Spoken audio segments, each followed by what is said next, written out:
Vidéo du jour, réception aujourd'hui d'une nouvelle imprimante 3D. Je vous ai déjà fait une vidéo complète sur la Uniformation GK3 Ultra et pas mal de vidéos également d'impression. J'ai reçu la petite sœur.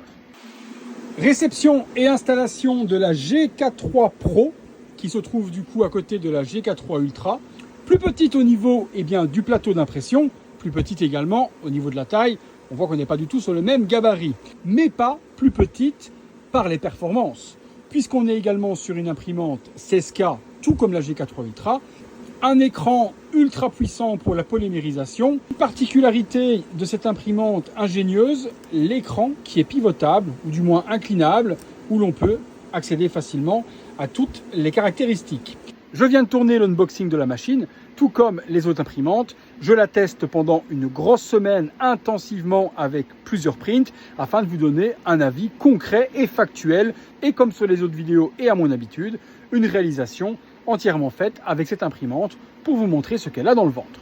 Actuellement, je suis en train de faire le leveling test modèle, voir si j'ai bien paramétré le plateau. Ensuite, je ferai le test d'exposition. Donc là, le leveling, lui, se fait à 2,5 secondes. Alors oui, dans mes vidéos, vous m'avez demandé pourquoi est-ce que je mets des plastiques comme ça autour de mes imprimantes. Vous voyez, j'en ai partout.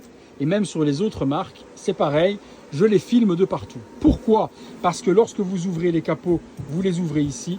Vous avez souvent un petit peu de résine qui traîne sur vos gants. Et lorsqu'on la prend là et qu'on la soulève, on a toujours des trucs dégueulasses ici et là. Pareil sur les écrans.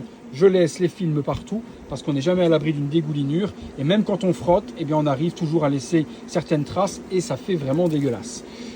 Regardez l'état du plan de travail quand on pose des pièces, quand on pose un plateau, quand on remplit ou autre.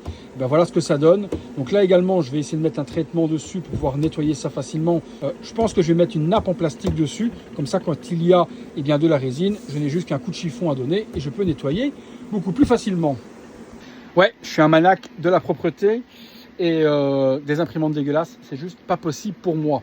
Allez, test ultime, test extrême de cette GK3 Pro. Et je vous dis ce qu'elle a dans le ventre très bientôt. À bientôt pour une prochaine vidéo.